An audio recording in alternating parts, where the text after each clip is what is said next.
What if I told you that right now, above your head, there are 10 distinct realms of reality that most people will never see? What if the sky you look at every day is just the first layer of an incomprehensibly vast spiritual universe? In 1773, a Scottish explorer named James Bruce returned from Ethiopia, carrying 3 copies of a mysterious ancient text that had been lost to the Western world for over 1,000 years. This wasn't just any book. It was the Book of Enoch, containing the most detailed description of heaven ever recorded by human hands. Tonight, I'm going to take you on the same journey that Enoch took over 4,000 years ago.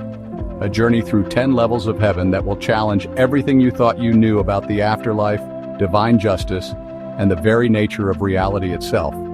But I need to warn you, what you're about to discover isn't comfortable theology. It's raw, it's profound, and it might just change how you see your own spiritual journey forever. Are you ready to walk where angels fear to tread? Before we begin this extraordinary journey, let me tell you about our guide. Enoch wasn't just any ordinary man. Genesis tells us he walked with God in such an intimate way that he never experienced death. Instead, God simply took him. Think about that for a moment. In all of human history, only 2 people bypassed death entirely: Enoch and Elijah. What did Enoch see that was so important that God preserved his testimony for thousands of years? The Book of Enoch, though not included in our modern Bible, was incredibly influential in ancient times. It's quoted in the New Testament, referenced by early church fathers, and was considered scripture by many Jewish communities. Jesus himself may have been referencing Enoch when he spoke about the many mansions in his Father's house. Speaking of understanding biblical mysteries, today's journey is brought to you by Bible Chat, the revolutionary AI-powered Bible study companion that's like having a biblical scholar in your pocket 24/7. Whether you're grappling with complex theological questions or need quick biblical insights, Bible Chat provides instant scripture-based answers. Click the link in the description to try it free and unlock deeper biblical understanding. Now let's step into Enoch's sandals and begin our ascent through the 10 heavens. Imagine standing next to Enoch as he looks up at what appears to be ordinary sky, but then his spiritual eyes are opened. What he sees will astound you. The first heaven isn't just empty space between us and the stars. It's a vast, organized realm where angels manage what Enoch calls the treasuries of weather. Picture this: massive celestial warehouses where snow, hail, rain, and dew are stored like precious commodities, each awaiting its divine appointment to fall upon Earth. But here's what's truly mind-blowing. Every single snowflake that has ever fallen, every raindrop that has ever touched your skin, every storm that has ever raged, was personally supervised by angelic beings following precise divine instructions. The next time you're caught in an unexpected downpour or witness a breathtaking sunset breaking through storm clouds, remember, you're not just experiencing weather, you're witnessing the direct intervention of heaven into Earth's affairs. Nothing, absolutely nothing, happens by chance. This revelation from the first heaven should fundamentally change how we view what we call natural disasters, or even lucky breaks in weather. There's a divine intelligence orchestrating every atmospheric event on this planet. But as Enoch ascends higher, the glory gives way to something far more sobering. The second heaven is a place that will haunt your thoughts long after this video ends. Here, in a realm of impenetrable darkness, Enoch encounters the fallen angels, the watchers mentioned in Genesis 6, who abandoned their divine calling and corrupted humanity. These aren't cartoon devils with pitchforks. These were once beings of incredible power and beauty, so magnificent that ancient humans worshipped them as gods. Now they exist in chains of darkness, awaiting final judgment. But here's what should terrify and comfort us simultaneously. Their imprisonment proves that God's justice is absolutely unavoidable. No matter how powerful, how influential, or how untouchable someone appears, divine justice will ultimately prevail. Think about this the next time you see injustice flourishing or evil seemingly triumphant. The second heaven reminds us that God's courtroom is always in session, and his verdicts are final. This also serves as a sobering reminder for us. If beings with the power to shape civilizations couldn't escape consequences for their rebellion, how much more should we take seriously our own accountability before God?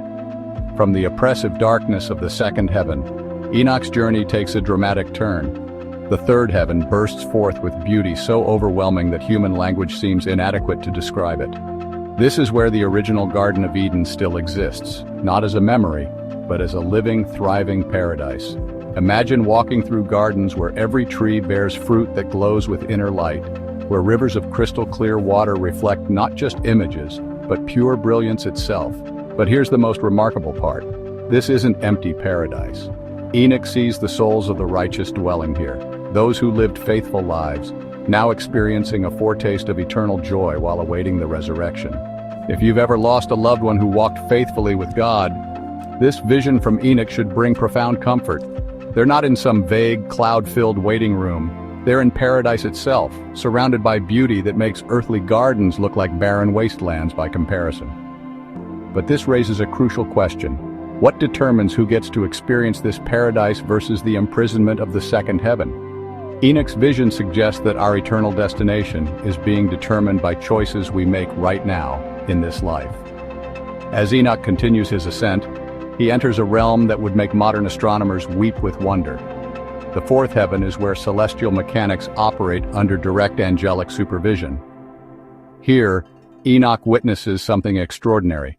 The sun, moon, stars, and planets don't just follow natural laws, they follow direct divine commands, administered by angels who ensure perfect cosmic order.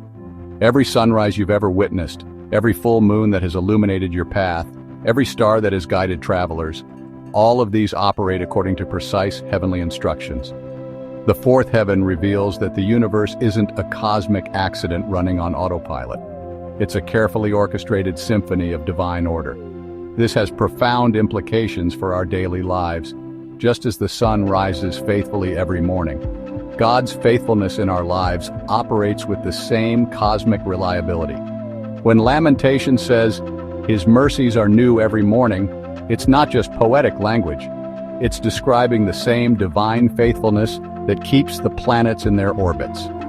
If God manages the timing of celestial events with such precision, don't you think He's equally precise with the timing of events in your life?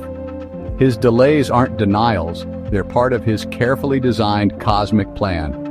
The fifth heaven presents us with one of the most unexpected and emotionally powerful scenes in all of Enoch's visions.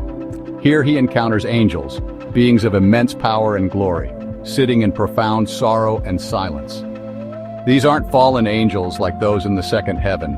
These are faithful servants who, for reasons not fully explained, were unable to complete their assigned missions. Their grief is palpable, their mourning deep. This scene shatters our comfortable assumptions about heaven being a place of constant, uninterrupted joy. It reveals that even in the heavenly realms, there's an understanding of responsibility, consequence, and the weight of uncompleted tasks. But here's what's beautifully redemptive about this vision. These angels remain in heaven despite their failures. Their sorrow isn't punishment, it's processing. It's the deep emotional response that comes from understanding the gravity of divine responsibility. How many of us carry the weight of uncompleted callings, missed opportunities, or failed missions? The fifth heaven offers us a profound comfort. Failure doesn't disqualify us from God's presence. Even the angels experience the pain of falling short, yet they remain in God's house. If you're wrestling with regret over opportunities you missed or callings you feel you failed to fulfill, remember the angels of the fifth heaven. Your sorrow over incomplete obedience might actually be a sign of spiritual maturity, not spiritual failure. The sixth heaven takes us into the war room of the universe, the divine council where angels gather to deliberate and execute God's commands across creation.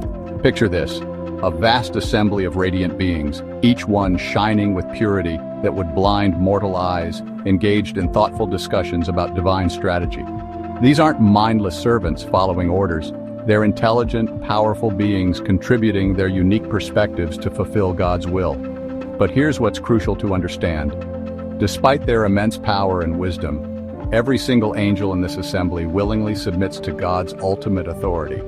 Their brilliance doesn't breed rebellion, it breeds deeper worship. This vision has profound implications for how we understand authority and submission in our own lives. True strength isn't found in rebellion against legitimate authority. It's found in the wise application of our gifts within divine order. The angels of the sixth heaven challenge us. Are we using our God-given talents to fulfill His purposes? Or are we trying to build our own kingdoms? Their example shows us that the greatest beings in the universe find their fulfillment in obedience, not independence. Now we approach the pinnacle of Enoch's journey, the seventh heaven, where he stands before the very throne of God Himself. Try to imagine this scene. Countless angels surrounding a throne that radiates light so brilliant it makes the sun look like a dying candle. The worship isn't just music, it's the very essence of existence itself. Every created being recognizes that they exist solely to glorify the one who sits on the throne. Enoch witnesses something that human minds can barely comprehend, the absolute center of all reality. Everything, every galaxy, every atom, every heartbeat, every thought revolves around this throne. But here's the question that should pierce our hearts. If the most powerful beings in the universe find their greatest joy in worshiping God, why do we so often treat worship as boring or optional? The seventh heaven reveals worship not as something we do, but as what we're designed for. It's not an activity, it's our identity. As Enoch's journey reaches its climax, the final three heavens reveal the ultimate realities that govern all existence. In the eighth heaven, Enoch encounters divine mysteries that stretch human understanding to its breaking point. Here, the very nature of God's sovereignty becomes clear. He's not just the creator who set things in motion and stepped back. He's actively involved in every detail of every life, weaving together every thread of existence into a tapestry of perfect design. But it's in the ninth heaven where Enoch faces a reality that should both terrify and motivate us: the divine records. Picture massive books containing every deed, every word, every thought of every person who has ever lived. Nothing is forgotten, nothing is overlooked. Every secret thing is recorded with perfect accuracy. And finally, the 10th heaven, the ultimate courtroom of the universe. Here, Enoch witnesses the throne of judgment where God will render His final verdicts over all creation. The atmosphere is charged with both terror and awe, as Enoch realizes he's witnessing the preparation for the final reckoning. Friends, this isn't ancient mythology or symbolic poetry. Enoch's vision of these final heavens confronts us with the most serious question we'll ever face. Are we ready for that final judgment? As we reach the end of this incredible journey through Enoch's 10 heavens, we're left with revelations that should fundamentally change how we live every single day. We've seen that nothing in our universe, from weather patterns to cosmic movements, happens by accident. We've witnessed that divine justice is both terrifying in its certainty and comforting in its inevitability. We've glimpsed paradise itself and seen the ultimate reality of God's throne. But perhaps most importantly, we've learned that our choices right now, in this life, are determining our eternal destination. The righteous souls resting in the third heaven didn't get there by accident. The fallen angels imprisoned in the second heaven aren't there due to bad luck. Enoch's visions call us to live with what I call eternal perspective, making decisions not just based on immediate consequences, but on ultimate realities. When you're tempted to compromise your integrity, remember the divine records of the ninth heaven.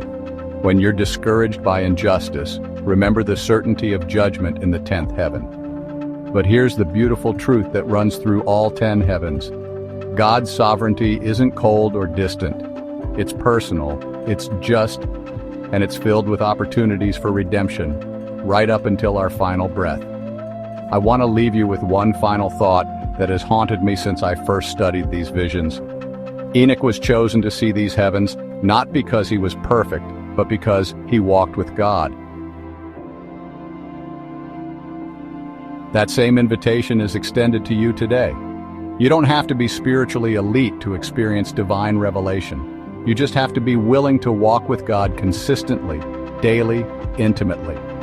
So let me ask you, which of these 10 heavens impacted you most deeply? Was it the organized beauty of the first heaven that made you see weather differently? The sobering reality of the second heaven that reminded you justice is coming? Or perhaps the worship of the seventh heaven that called you to live with greater reverence? I want to hear your thoughts. Share in the comments below which vision from Enoch resonated most powerfully with your heart. If this exploration of Enoch's heavens has stirred something deep within your spirit, I want to encourage you to take the next step in your spiritual journey. Don't let this just be interesting information. Let it be transformation. And if you want to dive deeper into biblical mysteries like this, make sure you subscribe and hit that notification bell. We're going to continue exploring the hidden revelations of Scripture that can revolutionize your faith. Remember, heaven is real, judgment is certain, and your choices today are determining your eternal tomorrow. Until next time, keep walking with God. You never know what revelations He might show you along the way.